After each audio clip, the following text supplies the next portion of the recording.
and good morning. Welcome to World Talks. I'm Anna Kalczyńska. Let's take a look at the latest stage of White House ceasefire negotiation with Russia.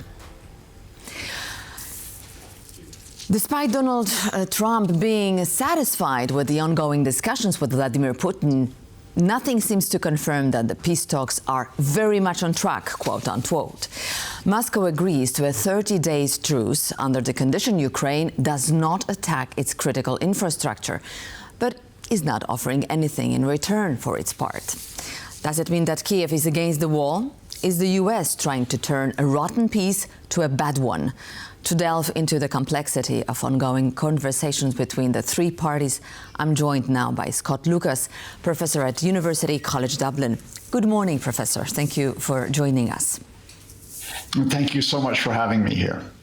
Professor, although a new round of negotiations between both Russia and Ukraine has been set, there seems to be no significant progress on the talks.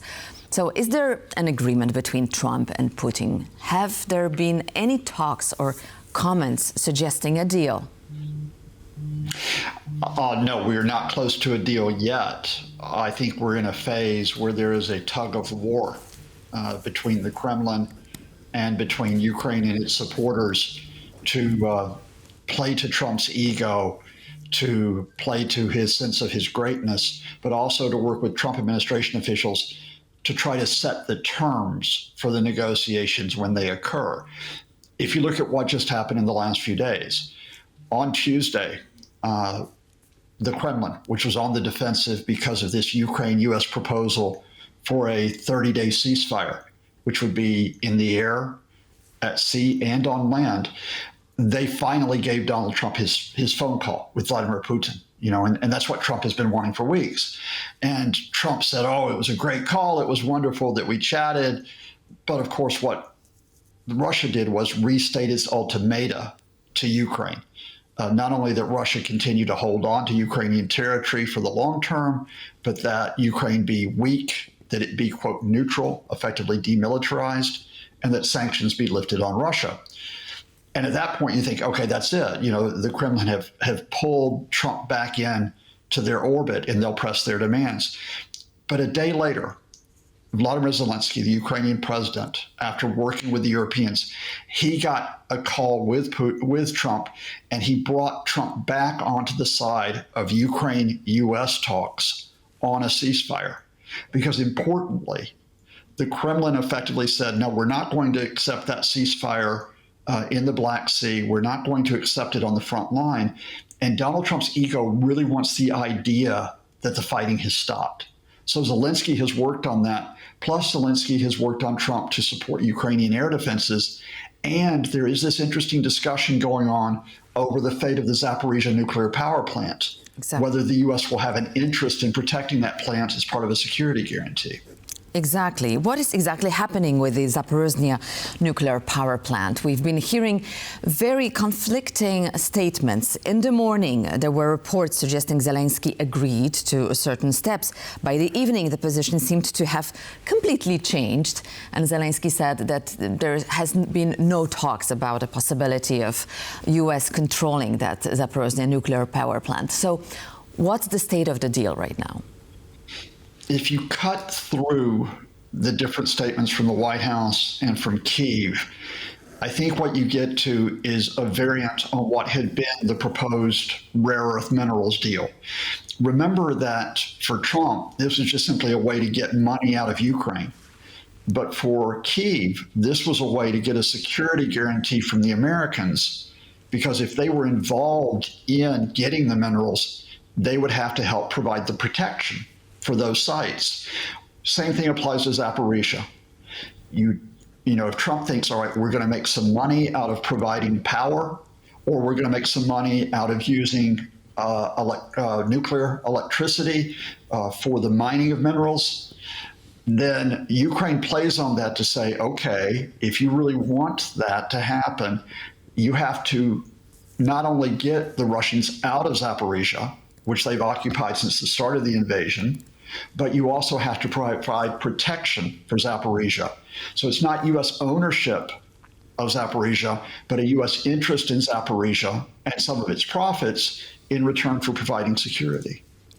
Exactly, but Volodymyr Zelensky even downplayed the very importance and the state of Zaporizhia power plant. He said that it's in very bad shape because it fell in the Russians' hands. So what is exactly his point here? What is his interest, if not getting the protection from the U.S.? Well, I think he's flagging up to to Trump and to anybody who's thinking, all right, we'll just go in and make a profit off Zaporizhia. He's flagging up, no, you can't do that yet. I mean, you can't do it because the Russians are there, and you can't do it because Zaporizhia is in a degraded state. Those 6 reactors have not been operating since the Russian occupation. They haven't really been maintained properly in some respects. And so you've got to do a lot of work before they can go back online. But I also think, Zelensky's being very cautious here, because remember, what happened at the end of February is that after this plan to get the U.S. involved with the security guarantee by using the rare earth minerals deal, it all blew up because he was ambushed by the Vice President, J.D. Vance. He and the Europeans don't want to get ambushed again. So they want to say to the U.S., look, we want to talk to you about Zaporizhia. We want to talk to you about its future. We want to talk about getting rid of the Russian occupation. But we have to do this in a way which is very carefully brought out and in which the United States doesn't simply say, oh, we'll do this, but then suddenly walk away. Volodymyr Zelensky also speaks to Brussels, which is absolutely crucial for him as well. So what might have been discussed yesterday? Well, there are various levels in terms of European support for Ukraine, but they all start from the fact that while you keep the door open to the Trump administration, and while you try to win them back over to protecting Ukraine, you cannot assume that is going to happen. Trump is just too unpredictable, and he has been too admiring of Putin in the past. So, first, the EU has to talk about ramping up its defense spending. It does have to increase its capabilities. The showpiece of this is a statement of intention by Ursula von der Leyen, the European Commission president, for an 800 billion euro investment using public and private capital. But there are immediate disagreements over short-term funding, including 40 billion euros for Ukraine, which was not agreed yesterday. Secondly, you talk about a European security guarantee for Ukraine. You'd like to have the Americans involved with it, but you at least talk about the planning for providing some protection for European troops from the air. And then thirdly, you talk about increasing that pressure on Russia using sanctions, continuing the economic squeeze on Moscow to try to limit its military attacks, even if the United States, at least Donald Trump, might be stepping back from those sanctions. All right, the military and the financial aid from the United States has been resumed, and there's another round of negotiations planned for Sunday in Jeddah. So what are the latest updates? What can we expect from this round? I think the talks are going to be on Monday now, is the latest. Yes, they are coming on Sunday. Yes, but yeah, exactly. Yeah. So when they convene on Monday, what we've heard from Donald Trump's envoy to Ukraine, Keith Kellogg, is that they're going to pursue indirect talks between the Ukraine delegation and the Russia delegation. So it's a version of what's been called shuttle diplomacy. So they go to Ukraine and they say, how do you see this working out to get to a ceasefire? Then they go to the Russians. Then they go back to the Ukrainians and say, well, the Russians have said this. It's the first time that you've had the U.S. talking to both Ukraine and Russia about the ceasefire, albeit using an indirect method. Whether it will work, well, that's a huge question, given that I think Russia doesn't want to make any concessions, but just wants to press its demands. Exactly. As I said before in the introduction, is the U.S. trying to turn a rotten peace to a bad one? How imminent, do you think, is a failure to reach a solution? Because I heard Vitaly Portnikov, a Ukrainian political expert, who nailed it by saying, we don't need the Americans to help us lose the war. So what does it reveal about the situation? I mean, I would reframe it this way, and that is that having resisted the attempt by Vladimir Putin to conquer it with a full-scale invasion since more than 3 years, Kyiv will not accept and should not accept a bad deal. And a bad deal is effectively Russian demands, for example, to get rid of the Zelensky government. For example, Russian demands that Ukraine not have links with the West for security and for its military. It would be preferable for Ukraine to continue to hold out against the Russian attacks rather than to take that deal. But that requires assurances of support from its partners. And of course, Europe is vital, including Poland in this, but you would like to have the Americans on board as well. So you go to the Americans and you say, we know you want a peace deal, but you have to get a deal which protects Ukrainian sovereignty and territorial integrity. In the short term, there will be Russian occupation of the east and of the south of Ukraine, but the rest of Ukraine must be able to recover, rebuild, and have an assurance of strength through military and economic support.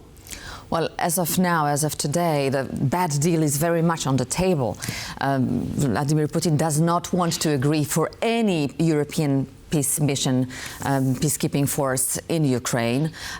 We know his stance has not changed even a bit. So what is another possibility? The Europeans are trying, they are ramping up their defense capabilities, they are trying to set a mission. But what if that doesn't happen? I mean, if Putin says no, is there a possibility that simply the Europeans may take initiative on their own? Without the American consent? Yeah, think what's happened in the last 3 weeks, first of all. At the end of February, we were talking about Donald Trump and J.D. Vance going into the arms of Vladimir Putin because of that disastrous White House meeting. In the last 3 weeks, however, the initiative has been regained by Kyiv, working with the Europeans and with some Trump administration officials to say, look, it is the Ukraine-U.S. proposal for a partial ceasefire, an interim ceasefire, which is the priority. And that has put Russia on the defensive because it means that the Kremlin either has to accept the conditions of that ceasefire and back away from some of its demands, or it has to keep pushing and pushing and pushing. Now, what you're asking me is, what if Russia keeps pushing and pushing and pushing? Well, I think, first of all, it does mean that Europe has to look to provide the assurances that Ukraine can continue to resist those attacks on the air, on the ground, and to provide financial support. But secondly, I think you can go to the Americans and play to Donald Trump's ego and say, we're the ones who were willing to compromise. We're the ones that were willing to work with you. It was your friend Vladimir Putin who wouldn't. Now, if he won't negotiate for a ceasefire, how are you going to help us put pressure on him? I'm not saying that's going to work, but that is what some Trump administration officials are telling Kyiv and Europe would be a possibility. Thank you so much for concluding on this slightly optimistic tone. Thank you so much. Professor Scott Lucas, University College Dublin, was our guest this morning. Thank you for being with us. Thank you. Thank you for watching World Talks. Thank you so much, and stay tuned to TVP World for more features and more news.